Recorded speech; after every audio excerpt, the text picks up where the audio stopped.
Succulents are like potato chips. You can't have just one. If you want a decorative plant that is easy to care for and only needs tending to once or twice a month, succulents are for you. And if you own a succulent and you want to make more without spending any money, propagation is the way to go. Succulents are very prolific and multiply as easy as they are to raise. Each part of the plant is capable of growing into a new one, as long as you do it properly. Using the leaves and cuttings of a succulent to grow a new one is called propagation. Succulents are a group of plants with abnormally fleshy and thick parts that are used to store water, because they are often found in arid climates. These plants are an easy and natural choice for cleansing the air or decorating a living space. Incredibly diverse, this group of plants ranges in sizes, shapes, and colors.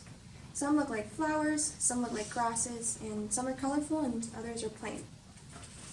I obtained my first succulent on a whim, and after I began researching how to care for him, I found this world of plants that I didn't even know existed. I then obtained several more pots of succulents as my interest grew.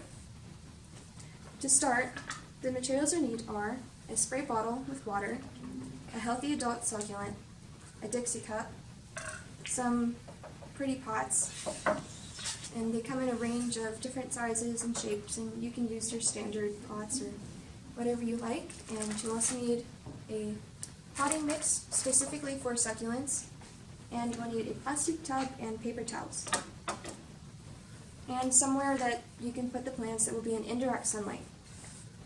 If you're planning to use plants that have spines like some species of aloe or cactuses, you may want to use rubber gloves to protect your hands while you're propagating them. First, you're going to pick the succulent that you want to use, and then you're going to remove some leaves. Third, you're going to let the leaves dry. And then fourth, you're going to lay the leaves on soil. Fifth, you're going to wait for the roots to grow. Sixth, you're going to cover the roots. And then lastly, you're going to place the new plant in a pot. As a warning, if you have any indoor pets, make sure that your succulents are where your pets can't get them, because some plants are very toxic to ingest. But we know that some species of aloe, like this aloe vera, are used in modern day medicine and are okay. And before we begin, please note that propagation is not something that happens overnight. Propagation is a process that takes several weeks because, as we know, plants don't just grow overnight. First, you're going to choose the succulent that you want to use. In this case, I'm going to be using these plants, and specifically this Elola. You want to check the plant and check all of the leaves for any imperfections. You're going to look for any leaves that are shriveled or discolored in appearance or wrinkled. And you're going to avoid those leaves because healthy leaves have a higher chance of success. Then, looking at the lower 1/3 of the plant, you're going to gently grasp the leaves that you want to use. And you're going to twist it until it pops off of the plant.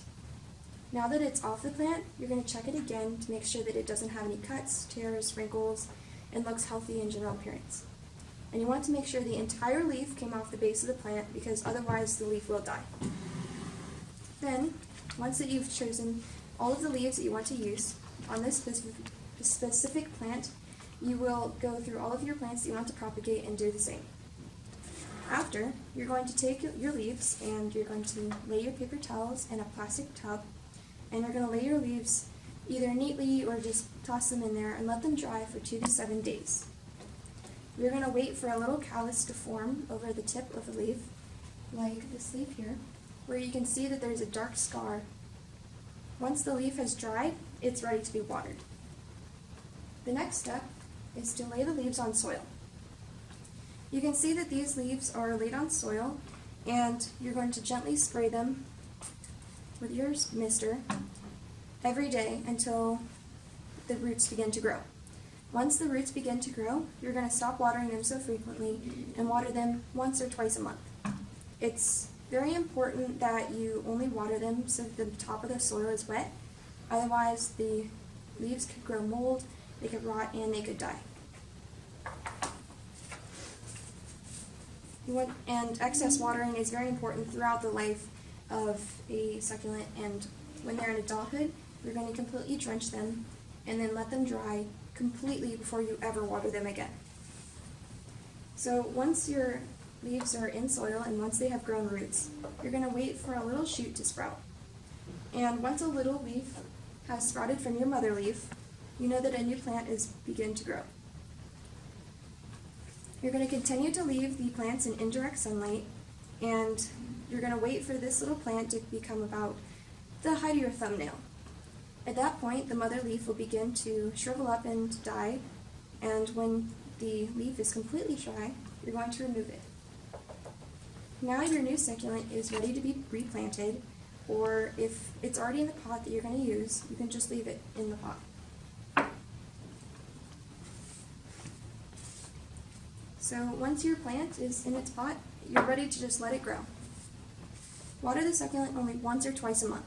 Overwatering causes the roots to rot and the soil to mold, and this could attract unwanted bugs. And when the plant is large enough, you can repeat the entire process and grow even more succulents. If you're ever in need of gift ideas or party decorations, having numerous succulents comes in handy. Propagation will also provide for an abundance of the same species for attractive center-painted pieces and simple decor. I will hopefully be using some of my plants to spice up my graduation party. Succulents are both attractive and useful. They help freshen the air and create a sense of tranquility.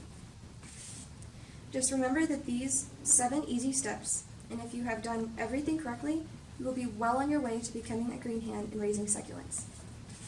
First, pick the succulents you want to use.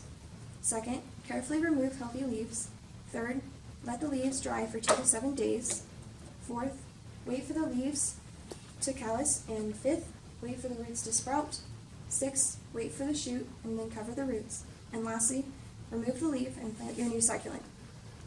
Water the plants once or twice a month, and let the new plants liven up your house or your yard, depending on where you live and what species you own. Now that you know how to propagate succulents with leaves, you're ready to get started. Are there any questions?